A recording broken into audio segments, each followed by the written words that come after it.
వరంగల్ జిల్లా వ్యాప్తంగా దేవి నవరాత్రి ఉత్సవాలు ఘనంగా జరుగుతున్నాయి. హన్మకొండలోని శ్రీ భద్రకాళి దేవస్థానంలో నవరాత్రి మహోత్సవాల శోభ నెలకొంది. నవరాత్రి వేడుకల్లో భాగంగా అమ్మవారికి ప్రత్యేక పూజలు నిర్వహించారు అర్చకులు. తొలి రోజులో భాగంగా బాలా త్రిపుర సుందరి అవతారంలో దర్శనమిస్తున్నారు అమ్మవారు.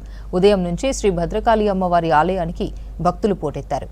అమ్మవారి నామస్మరణతో ఆలయ ప్రాంగణం మారుమోగుతోంది. ఇదే విషయంపై మరింత సమాచారం కృష్ణమోహన్ అందిస్తారు.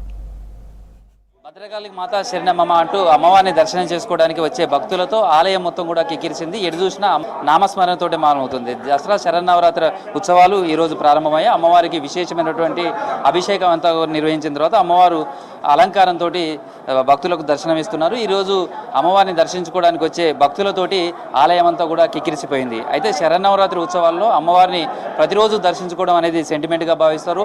అమ్మవారిని ప్రత్యేక అలంకారాలు చేస్తారు కాబట్టి ఆ అలంకారాలలో కనుక దర్శనం చేసుకుంటే తాము అనుకున్నటువంటి కోరికలన్నీ కూడా నెరవేరుతాయి అనేది భక్తుల విశ్వాసం. అయితే ఈ శరన్నవరాత్రి ఉత్సవాలలో ఒక్కొక్క రోజుకు ఒక్కొక్క విశిష్టత ఉంటుంది. దానికి సంబంధించినటువంటి ప్రత్యేకత ఏందో కూడా తెలుసుకునే ప్రయత్నం మనతోటి ఆలయ ప్రధాన అర్చకులు చేస్తున్నారు. ఆయనతో కూడా మాట్లాడదాం. అమ్మవారికి శరన్నవరాత్రి ఉత్సవాల్లో రోజుకు ఒక అలంకారం చేస్తుంటారు.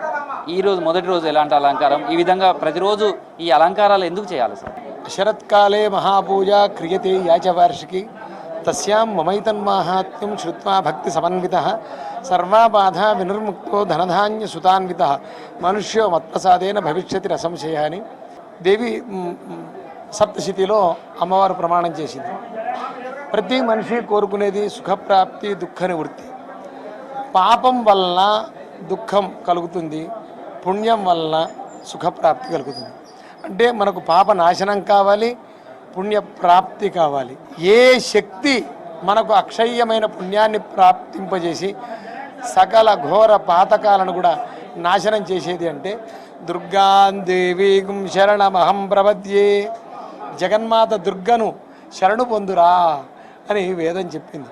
అయితే ఆ దుర్గ తత్రాష్టమ్యాం, దుర్గాష్టమి అనబడే మహాష్టమి నాడు తత్రాష్టమ్యాం భద్రకాళి దక్షయజ్ఞ వినాశిని ప్రాదుర్భూత మహాఘోర యోగిని కోటిభిస్సహ అని. శరన్నవరాత్రుల్లో వచ్చే దుర్గాష్టమి రోజు ఆ దుర్గ భద్రకాళిగా ప్రాదుర్భావం చెంది కోటి యోగిని గణములతో భూమండలం మీద అవతరించిన పరమ పావనమైన పుణ్యప్రదేశంగా కాకతీయుల రాజధాని ఏకశిలా నగరంగా చరిత్ర ప్రసిద్ధిగాంచిన వరంగల్ మహానగరంలోని భద్రకాళి దేవాలయం అని అంటారు. ఏం అలంకారం రేపు ఎల్లుండి ఇట్లా ఈ 9 రోజులు ఎలాంటి అలంకారాలు చేస్తారు? అయితే ఈ రోజు ఈ దుర్గాక్రమంలో పూజ చేయమని ఉంటుంది, కానీ ఈ అలంకారం చేయమని శాస్త్రం చెప్పదు.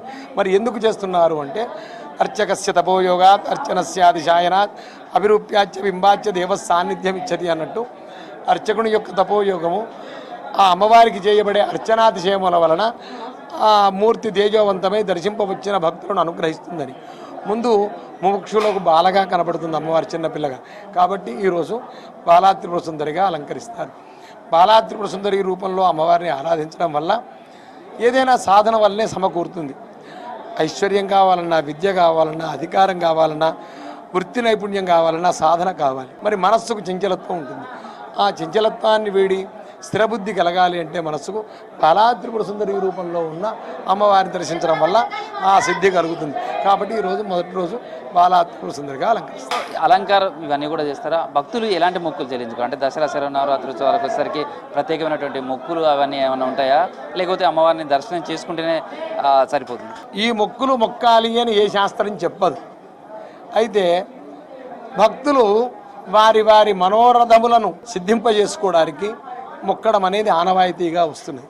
అట్లా యథా విభవ విస్తరై అనే న్యాయం మేరకు తమ తమ విభవాన్ని అనుసరించి వాళ్ళు అమ్మవారికి తమ మొక్కులను చెల్లించుకుంటారు. మొత్తంగా భద్రకాళి శరన్నవరాత్రి ఉత్సవాల్లో మొదటి రోజు అయితే భారీ సంఖ్యలో భక్తులు తరలి వచ్చారు. దసరా హాలిడేస్ కావడంతో భక్తుల సంఖ్య ఇంకా పెరిగే అవకాశం ఉందనేది అంచనా వేస్తున్నారు. ఇది ప్రస్తుతం భద్రకాళి దేవస్థానంలో ఉన్నటువంటి శరన్నవరాత్రి ఉత్సవాలకు సంబంధించినటువంటి సమాచారం. Video journalist Dashrath, Krishnamohan, V6 news, Warangal.